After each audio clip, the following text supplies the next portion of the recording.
Debt is not the devil. Debt is not something that should be avoided at all costs. No, debt is something that can really, really make your dreams come true. In fact, if I had the opportunity to let everybody in this room borrow $1 million under one condition. Let's say the condition is that we as a group, or we have a committee that's going to make sure that you only use that money for good stuff, right? So if you're going to go waste it on something silly, we're not going to let you do that, right? So let's say we had a committee, Pacola Brown's on the committee, Chris Grant, V Snight, Dwayne's on the committee, right? Fanny's got a 790 credit score. She ain't gonna let you do nothing stupid, right? So me and Fanny and everybody else and Charles Johnson, we all decide you have to fill out a form and get approval on what you're going to do with the million, right? That's the condition. But everybody in this room can borrow $1 million. Do you know I would sign up for that deal in a second?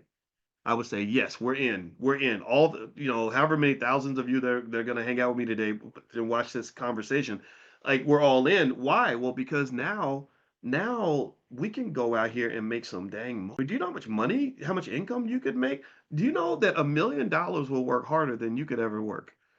For 95% of the people in this room, $1 million will work harder than you've ever worked in your life. You would stay in the bed or stay home with your kids or watch Netflix, and your money would get up, put its clothes on, grab a briefcase, get in the car, and go to work every day and stay there for 14 hours a day and bring the money home to you.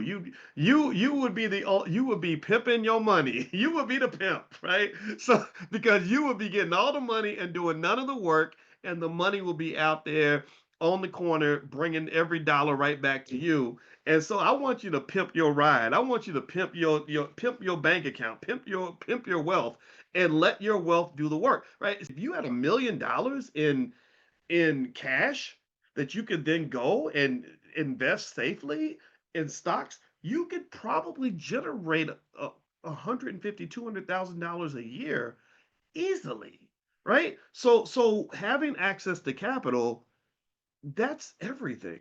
That is that, to me, that should be the ultimate goal. The key to ownership a lot of times is just getting access to a financial vehicle that will allow you to accelerate your ability to create income, which then gives you the opportunity to build wealth. And that is how you build enough wealth that your equity outweighs your debt, that what you own outweighs what you owe, which creates a positive net worth, which is the whole goal of economics.